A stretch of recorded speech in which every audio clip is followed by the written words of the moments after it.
Hello friends, எல்லோரும் எப்படி இருக்கீங்க? நல்லா இருப்பீங்கன்னு நினைக்கிறேன். நானும் கொஞ்சமாக நல்லா இருக்கேன். அதனால கொஞ்சம் அப்படின்னா ஓனரு காரணமே இல்லாமல் கத்திட்டு போயிட்டாரு. டேய் அட பாவி, லேசா கையில உரசுனதுக்கு ஏன்டா இவ்வளவு கோவம் வருது உனக்கு? தெரியல, எரிச்சலாவே இருக்கு எனக்கு. என்னமோ நாள் முழுக்க எரிச்சலா இருக்கு. டென்ஷன்.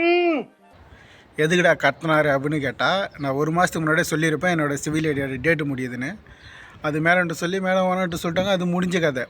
ஒரு வாரத்துக்கு முன்னாடி நான் சொன்னேன், இதுமாரி இன்னும் ஒரு வாரம் தான் பாப்பா இருக்குது. ஏன்னா ஓனர் நிற்கிறாரு இல்லை, ஓனர் இங்கே இல்லைன்னா நம்ம மேடத்துக்கிட்ட சொல்லியிருக்கலாம். ஓனர் இங்கே இருக்கிறதால ஓனர்கிட்ட சொன்னேன், இன்னும் ஒரு வாரம் தான் பாப்பா இருக்குது அப்படின்னு சொல்லிட்டு. அதுக்கு இன்னும் ஒரு வாரம் தான் இருக்குதா, என் நம்பர் உங்கள்கிட்ட இருக்குதான்னு கேட்டார். இருக்குதுன்னு வாட்ஸ்அப்பில் எதனா ஒன்றா மெசேஜ் பண்ணுறதானே எனக்கு அப்படின்னு கேட்டார். ஆமாண்ணே. அப்புறம் நீ என்கிட்டே சொல்லலை ஒரு மாதத்துக்கு முன்னாடி அப்படின்னு கேட்டார். அப்போ நான் கம்மின்னு இருந்தேன். சொல்லுன்னா நான் என்னத்தை சொல்கிறது?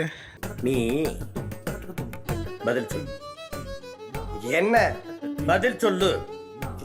கேள்வி கேட்டானே பதில் சொல்ல முடியும். என் கேள்வியே பதில் சொல்லுங்கிறது தான். பதில் சொல்லு. அதான் இவங்க சொல்லிட்டாங்க. அதுக்கப்புறம் நான் எதுக்கு சொல்லணும்னு சொல்லிட்டு விட்டுட்டேன். அது ஒரு வாரத்துக்கு முன்னாடி நடந்த கதை. இன்றைக்கி இன்னும் 2 நாள் தான் இங்குது. அதை சொன்னேன், இன்னும் 2 நாள் தான் இங்குது, உங்கள் தம்பிகிட்ட சொல்லுங்கள் அப்படின்னு. சரி, அவங்க தம்பி வெளியே வந்தார், நம்மளும் ஒரு டைம் சொல்லி பார்க்கலாம் அவங்க தம்பிக்கிட்ட அப்படின்னு சொல்லிட்டு அவங்க தம்பிக்கிட்ட பேசலான்னு வந்தேன். அந்த டைம் ஓனர் வந்தார். ஓனர் வந்து என்னான்னு கேட்டார். ஒன்றும் இல்லை அப்படின்னு. உள்ளே போ அப்படின்னாரு. அப்புறம் பாபா பத்தாக்கா அப்படின்னேன். உள்ளே போ அப்படின்னு கொஞ்சம் கோபமாக கத்திட்டு அப்புறம் ஏதோ பேசிட்டு போயிட்டார். இதில் என் மேலே தப்பு நாங்கள் இருக்குது. நான் எதுக்கு பயப்படுறேன்னா, இப்போ டேட்டு முடிஞ்சு போய் நான் ட்ரைவிங் பண்ணும்போது செக் பண்ணிட்டாங்கன்னா, இதுமாரி அக்காமா டேட்டு முடிஞ்சிச்சுன்னு போலீஸ் அரெஸ்ட் பண்ணிட்டாங்கன்னா என்ன பண்ணுறது? அந்த பயத்தால் நான் கேட்குறேன். அவர் திட்டுறாரு புரிஞ்சிக்காமல்.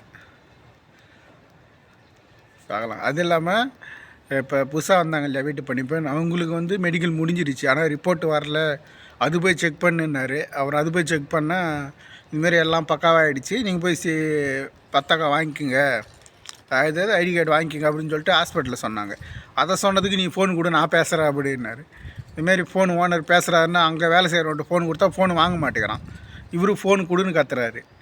ஐயோ, இவர் இருந்தாலே ஒரு பக்கம் தொல்லை தான். காரணம் இல்லாமல் கத்திக்கின்னு காரணம் இல்லாமல் திட்டிக்கின்னு இருக்கார். இப்போ தான் ஸ்கூல் டேட்லாம் முடிஞ்சிச்சு, வெளியே வந்து உக்கான்னு இருக்கிறேன். அதெல்லாம் லைஃப் எப்படி போகுதுன்னு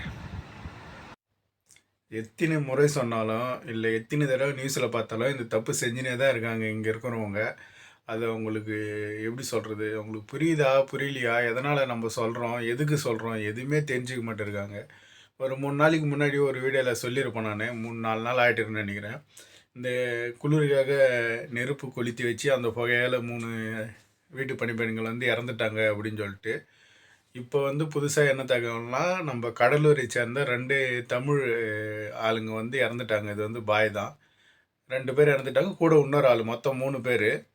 அதில் 2 பேர் நம்ம தமிழ்நாட்டு கடலூரை சேர்ந்தவங்க அப்படின்னு சொல்லிட்டு நியூஸில் பார்த்தேன். அது பேர் கூட சொன்னாங்க. சரி, நான் பேர் சொல்லலை இந்த நியூஸில். அதே சேம் அதே ப்ராப்ளம் தான். அதே குளிருக்காக நெருப்பு கொளுத்தி வச்சு அதே அந்த மூச்சு திணறலாக இறந்துட்டாங்க. இதில் ஒருத்தர் வந்து சீரியஸாக இருக்காங்க, அவர் ஓரளவுக்கு கொஞ்சம் ரெக்கவர் ஆகிடுவார் அப்படின்ற மாரி சொல்லியிருக்காங்க. எதுக்கு இந்த வேலைன்னு தெரியல.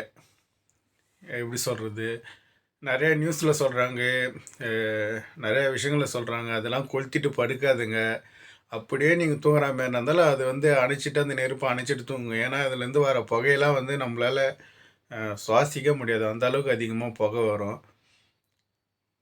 ஒரு ஒரு ஒரு 5 நிமிஷம் வேலை ஆகுமா அந்த நெருப்பு அணைக்கிறதுக்கு? இப்போ அநேகமாக 2 உயிர். என்ன இதுக்கு என்ன சொல்கிறதுனே தெரியல. உங்கள் ஃப்ரெண்டுங்க யாருனா இருந்தாலும் இல்லை உங்களுக்கு தெரிஞ்சவந்தாங்களோ அவங்கள்ட்ட சொல்லுங்கள், இந்தமாரி பண்ணிவிட்டு தூங்காதுங்க, கொஞ்சம் எச்சரிக்கையாக இருங்க அப்படின்னு சொல்லிவிட்டு. அப்புறம் வேறு என்ன சொல்கிறது, வெளிநாட்டுக்கு வந்துட்டோம். இதுமாரி விஷயம்லாம் கேட்கும்போது உண்மையிலே மனசு கொஞ்சம் கஷ்டமாக தான் இருக்குது. ஏன்னா எப்படி சொல்கிறது, நம்ம ஊரில் ஏதாவது தவிர்த்தாலும் சரி, நம்ம ரிலேட்டிவ் இருக்காங்க, எல்லாம் இருக்காங்க, பார்ப்பாங்க, நம்ம உடல் போகும், அது அவங்க அந்த கஷ்டத்தை வந்து அவங்க கண்ணீராலோடு சிந்திடுவாங்க. ஆனால் இங்கே வெளிநாட்டிலையும் இறந்துட்டா நம்ம இந்தியா வர்றதுக்கே சில சில மாதங்களாகவும் இல்லைன்னா சில வாரங்கள் கூட ஆகும். அந்த வாரங்கள் வரைக்கும் அந்த வீட்டில் இருக்கவங்க படுற கஷ்டம் அதெல்லாம் சொல்ல முடியாது. அந்த அவங்க ஃபைன் டாப்பிலேருந்து பார்க்கணும் அந்த கஷ்டத்தெல்லாம். இங்கே இருக்கிறவங்க கொஞ்சம் புரிஞ்சே நடந்துக்கணும். சரி ஃப்ரெண்ட்ஸ், நாளைக்கு வீடியோவில் சந்திப்போம்.